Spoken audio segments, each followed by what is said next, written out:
Assalamualaikum warahmatullahi wabarakatuh. Selamat malam pemirsa, redaksi Aceh TV kembali hadir menjumpai Anda dengan beragam informasi aktual dan merakyat dari Tanah Rencong. Untuk edisi lembaran kerja hari ini 5 Agustus 2020 bersama saya Jufrizal, inilah laporan selengkapnya.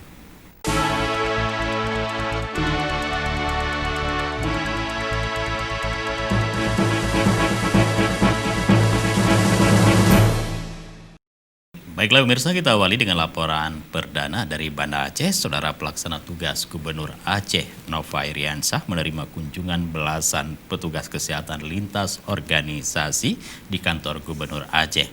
Bersama Nova Iriansah juga hadir Sekda Aceh Dr. Takwala.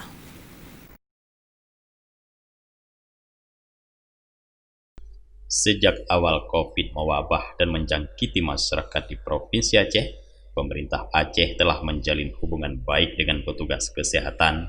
Salah satu dasar dari berbagai kebijakan yang diambil berdasarkan pertimbangan kesehatan. Dalam kasus ini, PLT Gubernur Aceh Nova Iriansah mengatakan bahwa petugas kesehatan adalah pahlawannya. Nova meyakini COVID-19 akan mereda, kehidupan normal akan kembali dijalani masyarakat. Nova meminta agar pihak kesehatan, mulai dari dokter, perawat, hingga pihak farmasi untuk terus mendampingi pemerintah Aceh dan terus mendampingi pihaknya dalam menjalani hari-hari selama pandemi masih berlangsung. Sekda Dr. Takwalah mengatakan pihaknya yang tergabung dalam gugus tugas COVID-19 Aceh terus mencari solusi untuk memutuskan mata rantai COVID-19 di Aceh. Berbagai langkah strategis dilakukan sejak 161 hari COVID terjadi. Sampai hari ini diketahui 433 orang terjangkiti, dengan 322 diantaranya masih dalam perawatan, 94 orang telah sembuh dan 16 diantaranya meninggal dunia.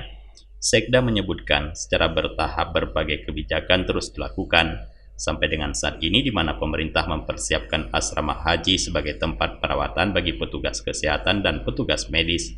Takwalah berharap kesadaran masyarakat dalam memahami kondisi saat ini bisa terus meningkat. Dari Banda Aceh, Tim Liputan Aceh TV melaporkan.